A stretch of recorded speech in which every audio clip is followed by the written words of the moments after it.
queridos, é necessário você se aproximar dos teus super-heróis e descobrir que eles são homens igual a você. E não se decepcionar por isso, mas muito pelo contrário, saber encará-los e dizer: ei, apesar de você estar fraco, falho, apesar de eu ver muitas imperfeições em ti, eu ainda quero segui-lo, eu ainda quero ouvi-lo, porque nós dois somos seres humanos normais. Aquilo que é de Cristo em ti, eu irei imitar. Aquilo que não vem de Cristo em ti, eu irei rejeitar. Faça o mesmo comigo e vamos andando o mesmo caminho. Amém? A esperança tua está em Cristo, queridos. Se você ama Jesus, porque assim, queridos, Jesus nunca me traiu. Desde que eu ando com Cristo, Jesus nunca me machucou. Jesus nunca me abandonou. Jesus já me machucou falando verdades duras. Quando ele fica triste com Jesus? Quando ele erra com nós? Não, quando ele fala verdades duras para nós. Jesus já chicoteou todos nós alguma vez aqui. A gente fica triste. Senhor, para que bater tão forte, né? Mas ele errou? Não, ele falou a verdade para nós. Ele quis que a gente melhorasse. Mas nunca, em hipótese alguma, Jesus vai nos abandonar, vai nos deixar, vai nos trair, vai nos decepcionar. Jesus não. Jesus não.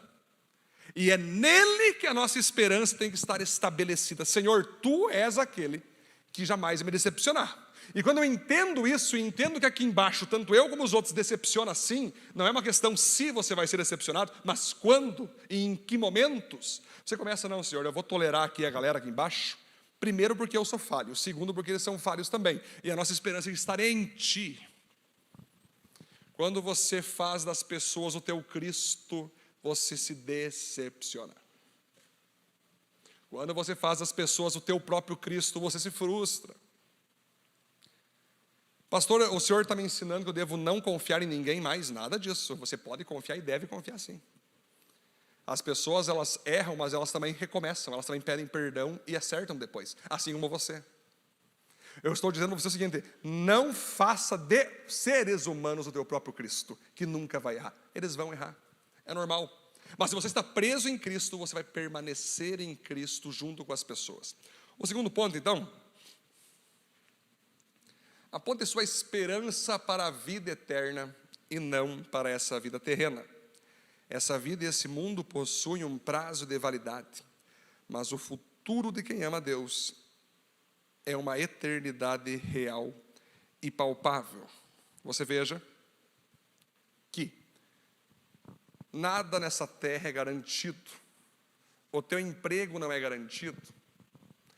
Os teus estudos não são garantidos. O teu salário não é garantido.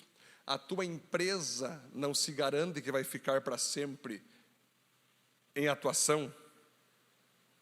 As pessoas com quem você se relaciona não é garantido que vão manter-se com você. Nós estamos vivendo numa terra, queridos, que tem prazo de validade que é limitada. Se você tem a tendência de acreditar que aqui é o céu, ou que aqui é o local que você tem que plantar a tua vida, o Covid mostrou para ti que isso não é verdade. O Covid mostrou para todos nós que em uma semana tudo pode mudar. O mundo pode mudar. E tudo aquilo que você mais confiava pode evaporar pelas tuas mãos. Agora a minha e a tua esperança é que nem o apóstolo Paulo. Eu posso ser rico? Posso. Eu posso ser uma pessoa de sucesso? Eu posso. Eu devo buscar a alegria para minha família, o conforto para minha família, bens materiais? Devo sim, Deus quer isso. O que Deus não quer é que nós nos apeguemos com essas coisas de tal maneira que se um dia Deus quiser descer o nosso padrão, a gente não consegue descer o padrão, porque nós somos acostumados a ser mimados com coisas boas. O apóstolo Paulo disse que ele sabia o que era viver na pobreza, na classe média e na riqueza.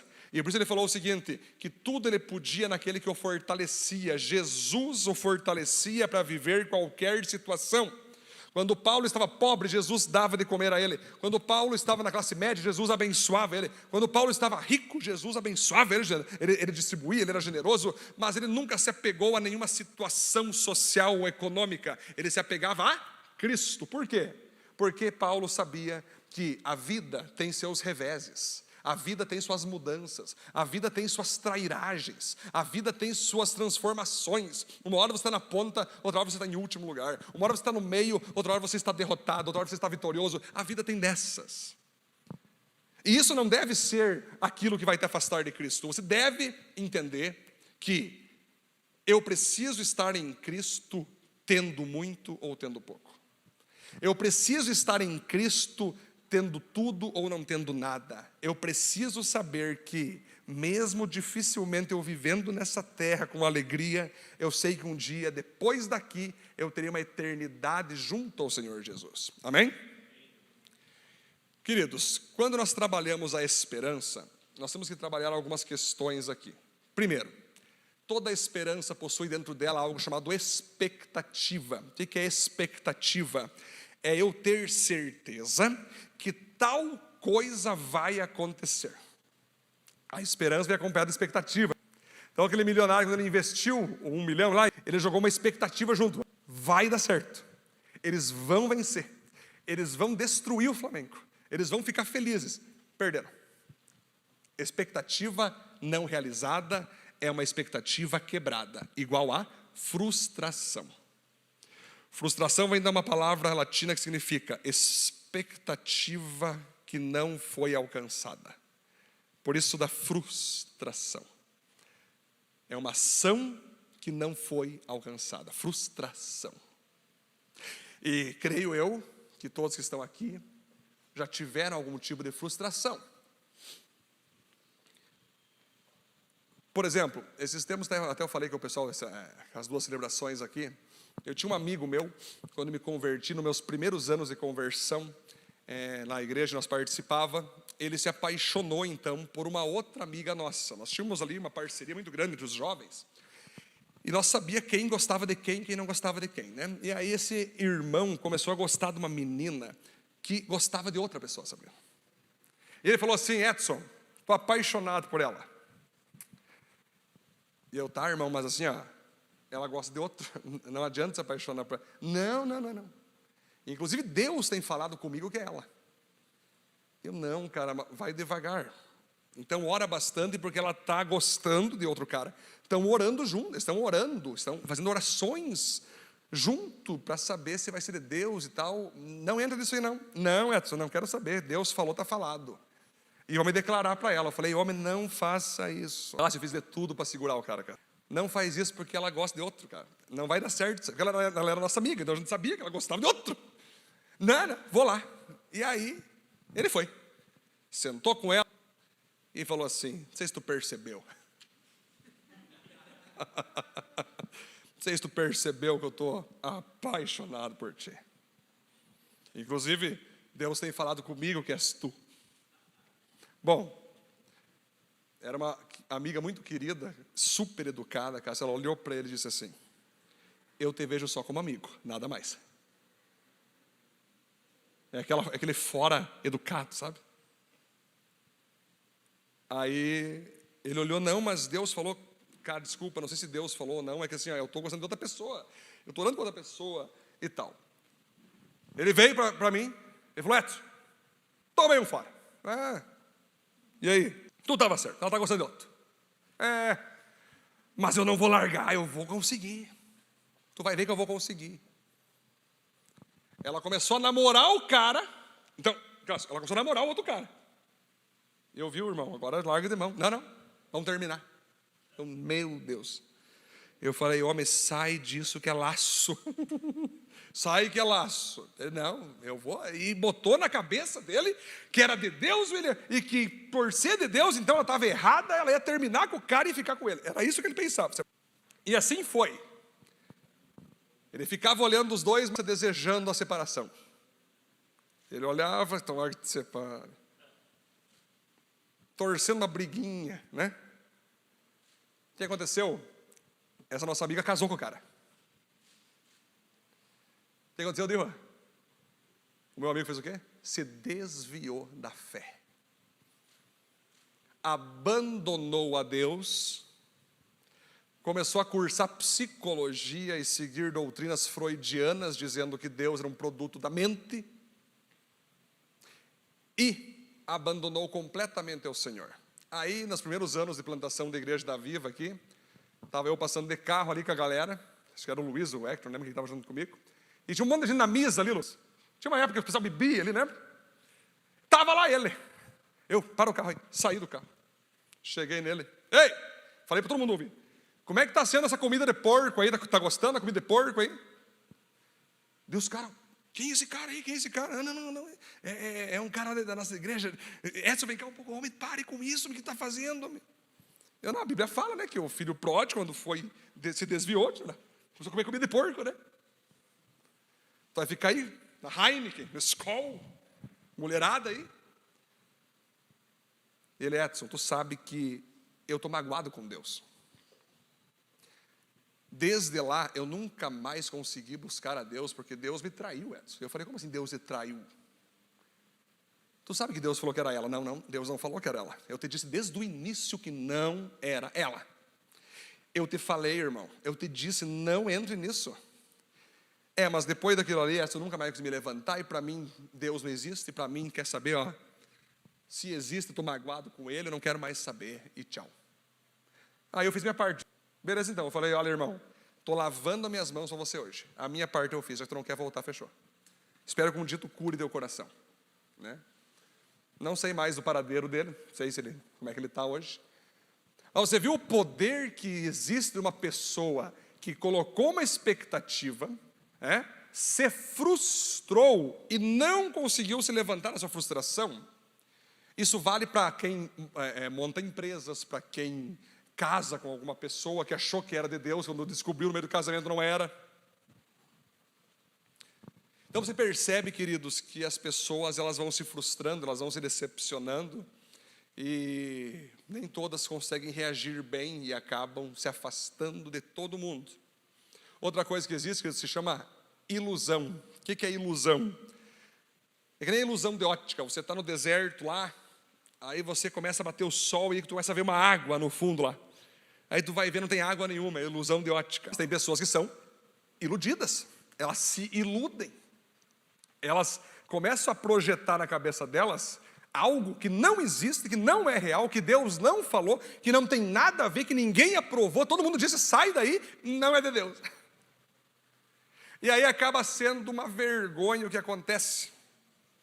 Então, queridos, nós vamos perceber que quando a Bíblia diz os 10 mandamentos, não fale o nome de Deus em vão, não está dizendo, tu está no trânsito, alguém passa na frente e fala, meu Deus. Gente, Deus prefere falar meu Deus que um palavrão. Não é isso. Ele está falando o seguinte, jamais diga que eu falei algo quando eu não falei. Jamais coloque o meu nome naquilo que você quer, mas que eu não quero. Pare de tentar espiritualizar as tuas vontades. Para de tentar colocar eu, Deus, naquilo que você quer, e eu não falei nada. Assim funciona com muitas pessoas. Elas tentam sair por cima, elas tentam espiritualizar a sua vontade para dizer que foi Deus, e quando chega o tempo quebram a cara. O que elas fazem daí? Culpam quem? Culpam Deus. Elas culpam Deus. Deus, o Senhor me disse que tal coisa aconteceria. Deus, eu disse? Só um pouquinho, eu disse? Sim, tu me disses. Lembra, Senhor, que eu li lá? Fiz a roleta russa e pá. Agora a roleta russa da Bíblia, né? Pá. É que nem o cara estava no avião, primeira vez que foi viajar de avião, estava com medo. Ele queria uma palavra de Deus, Felipe. O avião começou a decolar, William. Precisou uma palavra. Ele rodou a Bíblia. Pá. Judas se enforcou. Não, essa não. Ele jogou para frente. Pam, vai e faça o mesmo. Oh, meu Deus do céu.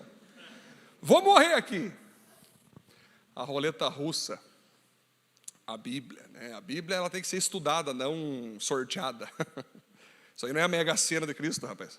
Vamos tirar o versículo 7. Vamos tirar. Não, vai devagar aí. A Bíblia é bucha. Se tu pega um versículo amaldiçoado aí que te quebra, tu vai achar que é verdade, entendeu? Tu vai achar que Deus vai te matar. Não é nada a ver, calma, gente, calma. Mas as pessoas, elas têm dessas, elas tentam colocar Deus na sua caixinha e poucas reconhecem que elas não deveriam ter colocado Deus no jogo. Deus, me perdoa, eu achei que era o Senhor, mas não era. Tem momentos que Deus falou. Gente, eu já vi casais que Deus falou para um e falou para outro que eram os dois.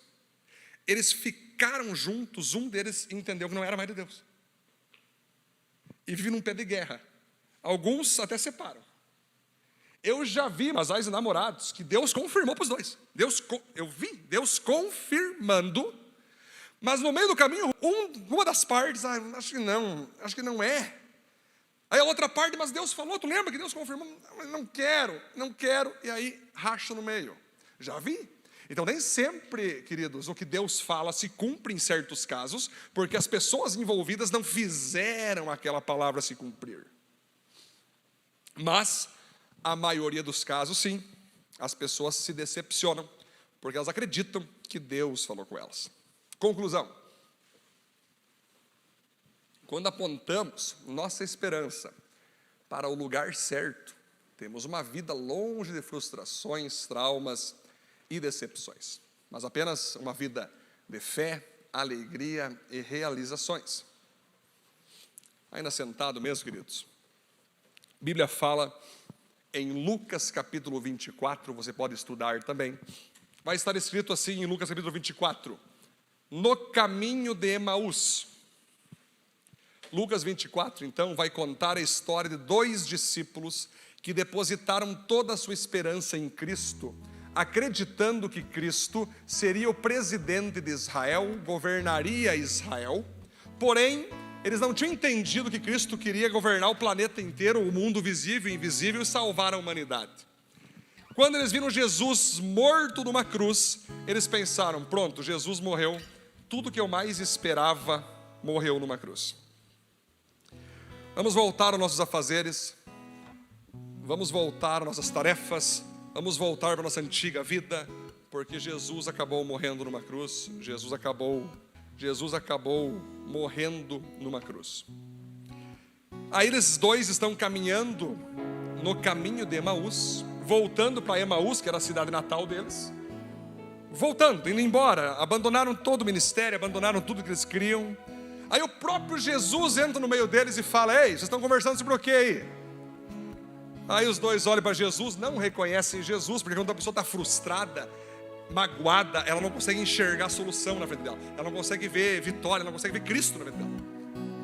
Elas falam, Jesus, elas falam assim para o Senhor ali, né, que na cabeça deles era um Senhor que não era Cristo. O Senhor é o único que não sabe o que aconteceu nesses dias em Israel? Um homem que nós seguimos, que nós amávamos, chamado Jesus Cristo, que nós tínhamos certeza que seria governador de Israel, ele nos disse que ia governar Israel, morreu numa cruz. E agora estamos decepcionados, frustrados, desiludidos, voltando para nossas antigas vidas. Aí Jesus não aguentou e falou, vocês são demais, hein? Como vocês custam para entender as profecias, como vocês custam a entender que em nenhum momento eu falei que eu seria presidente de Israel. Eu estava dizendo o seguinte, eu seria o presidente do planeta inteiro, do mundo visível e invisível, eu sou filho de Deus Pai, eu mando em tudo, não só em um terço de terra. Aí eles ainda não descobriram que era Jesus. Jesus entra na casa, ele pega o pão, e quando ele fala, dou graças por esse pão, Pai, e divide o pão, os discípulos percebem que era o próprio Cristo que estava ali. E ele desaparece então, Jesus, e os discípulos falam um com o outro, não queimava o nosso coração quando ele colocava para fora as escrituras sagradas? É o próprio Cristo que estava aqui. Nós entendemos ele errado, nós colocamos uma esperança que não foi o que ele disse para nós. Ele realmente não nos disse que seria presidente de Israel. Ele o tempo todo disse que o reino dele não era desse mundo, que o reino dele era do céu. Ele o tempo inteiro dizia sobre eternidade e vida eterna. Toda hora ele falava e nós não entendia. Ele disse que morreria numa cruz, ele disse que ia ressuscitar no terceiro dia. Isso que ele falou, mas nós não queríamos ouvir, porque nós queríamos um líder político e não um líder espiritual. Vamos voltar e contar para Pedro, Tiago, João e todos os discípulos que Jesus vivo está, Jesus ressuscitou. Assim como aconteceu com esses discípulos que alinharam a sua esperança, apontaram a sua esperança para Cristo, e as suas expectativas se colocaram sob Cristo. Hoje é um tempo de você alinhar suas expectativas.